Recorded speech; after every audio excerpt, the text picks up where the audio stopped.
Okay. All right. Judges. When anybody calls out manipulative schemes, when two people come before you in court, when one calls out the manipulative schemes before the person, make sure it makes sense. Like, you really got to build up your intuition before coming to court and trying to figure out who's right and who's wrong, who's a manipulator and who isn't.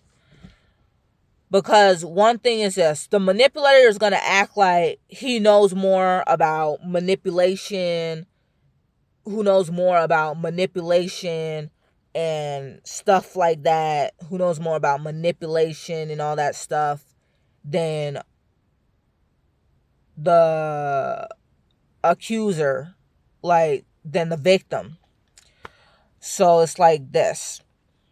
Like, think about it like this. The manipulator can try to mix up some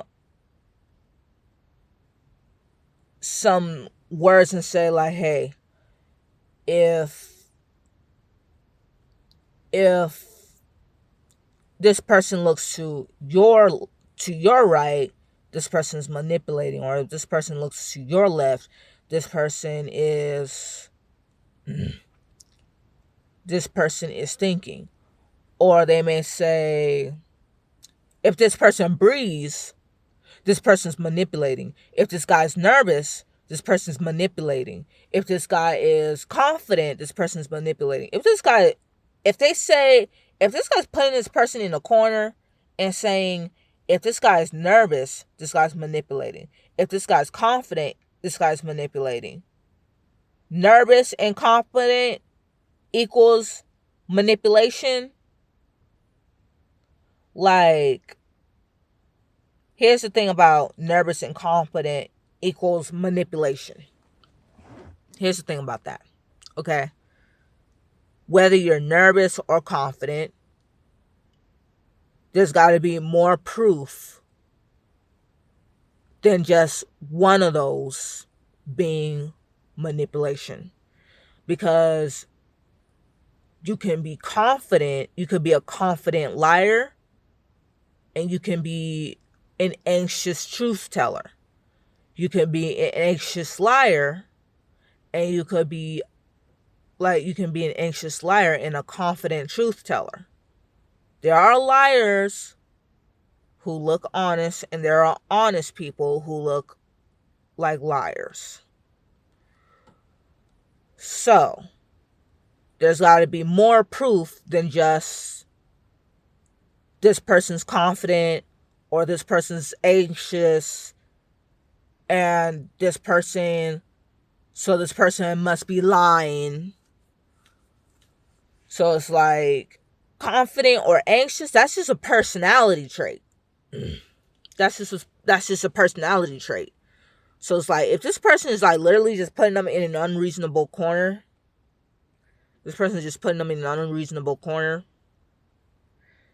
that person could be the manipulator.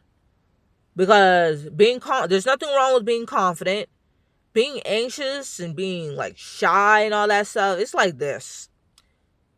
While there is something wrong with being shy, it doesn't mean that you're being manipulative. But it doesn't necessarily mean that you're being manipulative, but it could mean that you are just not confident and you're more likely to be taken advantage of in the real world. So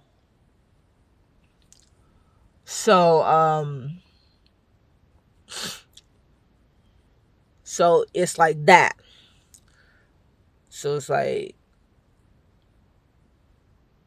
like that.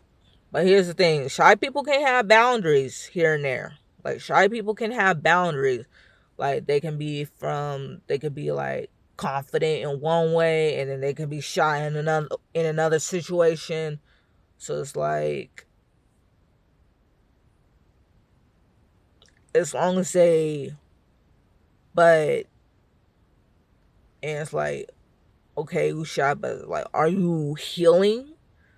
Are you healing every day to work on your shyness? So it's like, so yeah, you gotta work on that. So it's like, there's nothing wrong with being shy and being anxious. So it's like, don't view anxiety as a liar mentality, because you can be the most confident and lie comfortably. I have seen sociopaths and narcissists do it, aka my mom. So, how do I say this? Um, how do I say this? So if the person says confident and not confident equals manipulator, equals lying mentality, equals abuser, pay close attention to that, because that could mean that the person saying that is a manipulator. If this person says this guy is looking to the side, there is a right answer to which side it is to know who's lying and who isn't. You can't just look to any side and then be the liar. So if he says, "Oh, this person's looking to the side," and this person's looking to the side, this person's looking to the side, uh, so that must mean that this person's lying. Okay, then what side? Because this person,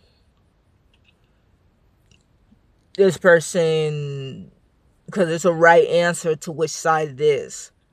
Because, like, here's the thing. In your side, like, in your point of view, if you were to look, if you, the judge, if, like, try it. Like, think of trying to come up with a lie, and you think of something truthful, and then figure out where your eyes go when you do either way. Like, if you were to lie, your eyes are going to go to your left. If you were to tell the truth, your eyes were to go to your right.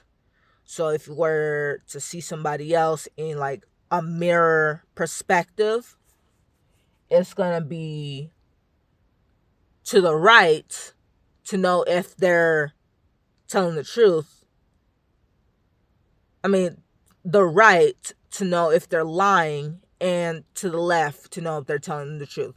But in their point of view, as if they were you, it's going to be to your left, and to your left if they're lying, and to your right if they're thinking.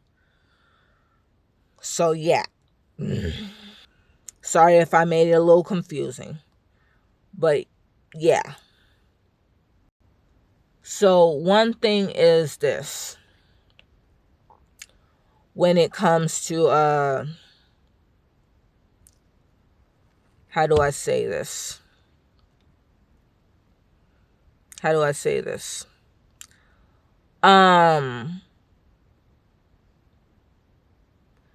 Make sure when whoever calls out manipulative tactics, make sure it's logical. Like, if this person says, if this guy is breathing heavily, or if this guy has anxiety, this guy's manipulative, or if this guy is shy, this guy's manipulative. If this guy is literally just using Like, here's the thing. If this accuser is using the respondent's whole existence as proof, as proof that they're manipulative, like, oh, if he breathes, he's being manipulative. If he farts, he's being manipulative. If his hands, if you can't see his hands under the table, he's being manipulative. If you see his hands on top of his, and at the same time, if you see his hands on top of the table, he's being manipulative. Like, you put him in a really impossible situation, was like, whether he puts his hands under the table or on top of the table, you can't win. It's manipulative either way. Like, it's in an illogical way. No matter what you do, existing is manipulative. The accuser is the manipulator. The accuser is the manipulator. Pay close attention to how that person pay close attention to how that person calls out manipulative schemes, like calls out manipulative tactics, calls out if this person is lying, calls out if the other person is lying. Because there are right answers to know if somebody's lying.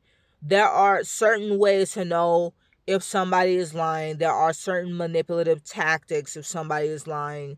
And there are ways to even get somebody to confess. So yeah, there are ways to even get somebody to confess. One time, I probably said like dead eyes is one time I probably said like dead eyes is one time I probably said like dead eyes is hold on. One time I probably said like dead eyes is one time I said dead eye. Yeah, I did say it. Dead eyes. It signs somebody is manipulative. But I probably said like I don't care eyes is probably manipulative. I probably said that. But yeah, I did. So here's my apology to those who do have it. So yeah. So one thing about that is this. So one thing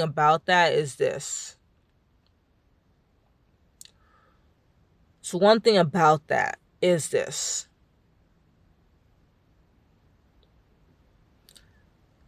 Dead eyes are really is like eyes that cannot blink for 10 seconds, like eyes that stare for 10 seconds, like that only blink every 10 seconds. Those are dead eyes. Eyes that blink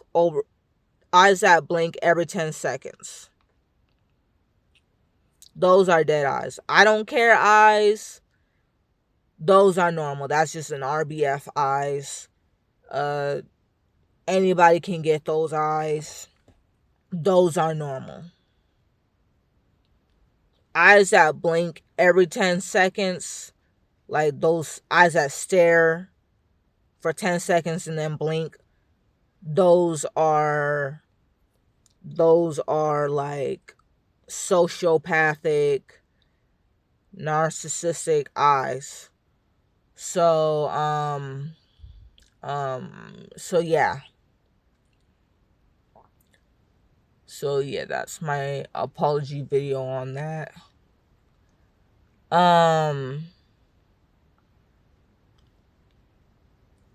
What else? So yeah, judges. If any accuser, if two people come before you and the accuser puts the respondent in an illogical corner, in an impossible, illogical, unreasonable corner talking about their existence is manipulative. Their every movement is manipulative. Their every breath is manipulative. Their every word is manipulative. Their Whether they're confident or anxious, they're manipulative. Whether they're confident or not confident, they're manipulative. Their whole style is manipulative. Then the accuser is a manipulator. All right? The accuser is a manipulator. All right? God bless.